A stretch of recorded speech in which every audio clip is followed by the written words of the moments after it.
Hello, എല്ലാവർക്കും ദർശോബീസിൻ്റെ ഒരു പുതിയ എപ്പിസോഡിലേക്ക് സ്വാഗതം. ഇന്ന് ഞങ്ങൾ കാണിക്കാൻ പോണത് ഞങ്ങൾ വീട്ടിൽ ആദ്യമായിട്ട് എങ്ങനെയാണ് സൂഷി ഉണ്ടാക്കിയെന്നാണ്. ഞങ്ങൾ ആദ്യമായിട്ട് പരിചയപ്പെട്ടപ്പോൾ കണ്ടത് ഒരു ജാപ്പനീസ് റെസ്റ്റോറൻറ്റിൽ വെച്ചിട്ടാണ്. ജപ്പാൻകാരുടെ വളരെ ഒരു ഫേമസ് ഡിഷാണ് സൂഷി എന്ന് പറയണത്. അവിടുത്തെ ഷെഫുമാരൊക്കെ കുറേ വർഷങ്ങളുടെ എക്സ്പീരിയൻസും കൊണ്ട് അവരുടെ ക്രാഫ്റ്റിനെ ഭയങ്കര എക്സ്പേർട്ടായിട്ട് ഉണ്ടാക്കുന്ന ഒരു ഡിഷാണ്. ഞങ്ങളതിൻ്റെ 7 അയലത്ത് പോലും എത്തിയിട്ടില്ല. പക്ഷെ ഞങ്ങളിത് ഉണ്ടാക്കാൻ കാരണം എന്ന് വെച്ചാൽ ഞങ്ങളൊരു ദിവസം ഗ്രോസറി സ്റ്റോറിൽ പോയപ്പം ഇതുണ്ടാക്കേണ്ട എല്ലാ ഐറ്റംസും അവിടെ ഇരിക്കണം കണ്ടു. അപ്പം വെറുതെ ഒരു കൗതുകത്തിൽ നമ്മൾ വിചാരിച്ചു എന്നാൽ ഇതൊന്ന് ഉണ്ടാക്കി നോക്കാമെന്ന്. ഞങ്ങൾ വാങ്ങിയേക്കണേന്ന് വെച്ചാൽ സൂഷി റോൾ ചെയ്യാൻ വേണ്ടിയിട്ടുള്ള ഒരു ബാംബു മാറ്റാണ് വാങ്ങിയത്. അത് ബാംബുവിൻ്റെ കമ്പുകൾ ഇങ്ങനെ ത്രെഡ് വെച്ചിട്ട് കോർത്തിട്ട് ഉണ്ടാക്കുന്ന ഒരു മാറ്റാണ്. പിന്നെ ഞങ്ങൾ വാങ്ങിയത് സീവീഡിൻ്റെ ഷീറ്റാണ്. ഒരു പാക്കറ്റിൽ 10 സ്ക്വയർ വലിയ ഷീറ്റുകൾ കിട്ടും. ഇതിലാണ് നമ്മൾ റൈസും ഈ റൈസ് എന്ന് പറയുമ്പം സൂഷി റൈസ് എന്നും പറഞ്ഞ് പ്രത്യേകം വാങ്ങണ റൈസാണ്. ഇത് കുക്ക് ചെയ്യുമ്പം ഭയങ്കര സ്റ്റിക്കി ആയിട്ടായിരിക്കും ഇരിക്കുന്നത്.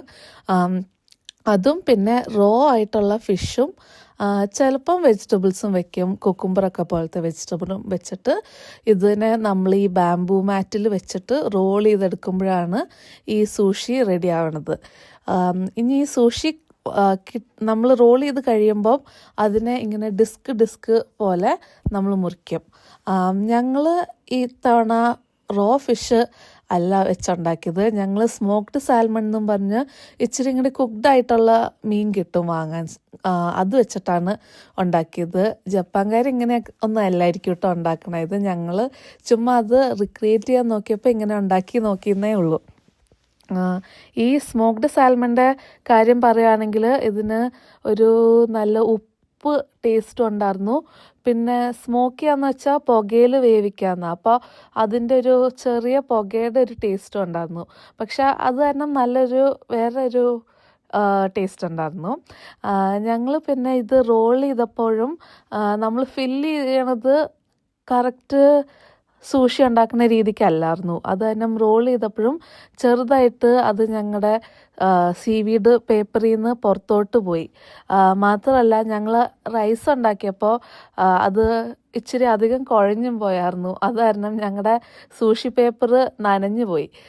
സൂഷി പേപ്പർ എന്നല്ല ഉദ്ദേശിച്ച സീവീഡിൻ്റെ പേപ്പർ ഭയങ്കര ക്രിസ്പി ആയിട്ടാണ് ഇരിക്കാറ് സാധാരണ. പക്ഷെ ഞങ്ങളുടെ ഈ റൈസ് കൂടുതൽ ചൂടും ആയതുകൊണ്ടും പിന്നെ വെന്തും പോയോണ്ട് ഈ പേപ്പർ ഭയങ്കര തണുപ്പ് പറ്റി അത് ഇച്ചിരി കൂടി സോഫ്റ്റായിപ്പോയി. അത് തന്നെ ഞങ്ങൾക്ക് പിന്നെ അത് മുറിക്കാൻ ഒരിച്ചിരി പാടൊക്കെ ഉണ്ടായിരുന്നു.